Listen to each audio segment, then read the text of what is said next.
ಚಾರ್ಧಾಮ್ ಯಾತ್ರೆಗೆ ಭಕ್ತರ ಸಂಖ್ಯೆಯಲ್ಲಿ ಶೇಕಡ 31ರಷ್ಟು ಕುಸಿತ ಆಗ್ತಾ ಇದೆ. ಗಂಗೋತ್ರಿ, ಯಮುನೋತ್ರಿ ಹಾಗೂ ಕೇದಾರನಾಥ, ಬದ್ರಿನಾಥ ದರ್ಶನಕ್ಕೆ ಬರುವವರ ಸಂಖ್ಯೆಯಲ್ಲಿ ಕುಸಿತ ಆಗ್ತಾ ಇದೆ. ಚಾರ್ಧಾಮ್ ಯಾತ್ರೆಗೆ ಭಕ್ತರು ಬರ್ತಾ ಇಲ್ಲ, ಸಂಖ್ಯೆ ಕುಸಿತ ಆಗ್ತಾ ಇದೆ. ಮೊದಲೆರಡು ವಾರಗಳಲ್ಲಿ 6,62,446 ಭಕ್ತರು ಮಾತ್ರ ಭೇಟಿ ಕೊಟ್ಟಿದ್ರು. ಕಳೆದ ವರ್ಷಕ್ಕೆ ಹೋಲಿಕೆ ಮಾಡಿ ನೋಡಿದ್ರೆ ಈ ಬಾರಿ ಶೇಕಡ 31ರಷ್ಟು ಇಳಿಕೆ ಆಗಿದೆ. ಏಪ್ರಿಲ್ 30 ಮೇ 13ರವರೆಗೆ ಏಪ್ರಿಲ್ 30ರಿಂದ ಮೇ 13ರವರೆಗೆ 6,62,446 ಭಕ್ತರು ಭೇಟಿ ಕೊಟ್ಟಿದ್ರು.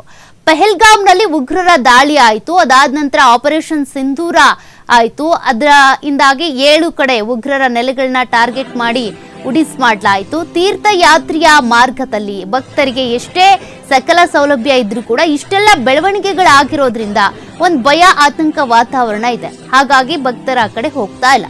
ಯಾತ್ರೆಯ ಮಾರ್ಗಗಳಲ್ಲಿ ಉತ್ತರಾಖಂಡ ಸರ್ಕಾರ ಈಗಾಗಲೇ ಕಟ್ಟೆಚ್ಚರ ವಹಿಸಿದೆ. ಪ್ರತಿಯೊಬ್ಬರ ಮೇಲೂ ನಿಗಾ ಇಟ್ಟಿದೆ ಸೇನೆ, ಪೊಲೀಸರಿದ್ದಾರೆ. ಉತ್ತರಾಖಂಡಕ್ಕೆ ಅಪಾರ ಆದಾಯ ತಂದುಕೊಡುವಂತ ಯಾತ್ರೆ ಇದಾಗಿತ್ತು. ಸ್ಥಳೀಯವಾಗಿಯೂ ಕೂಡ ಸಾಕಷ್ಟು ಉದ್ಯೋಗ ಸೃಷ್ಟಿಸುವಂತ ಯಾತ್ರೆ ಇದು.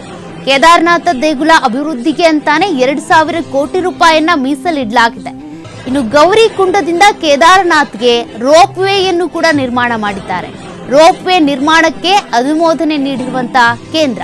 ಇಷ್ಟೆಲ್ಲ ವ್ಯವಸ್ಥೆಗಳಿದ್ರೂ ಕೂಡ ಆ ಕಡೆ ಭಕ್ತರು ಮುಖ ಮಾಡ್ತಾ ಇಲ್ಲ.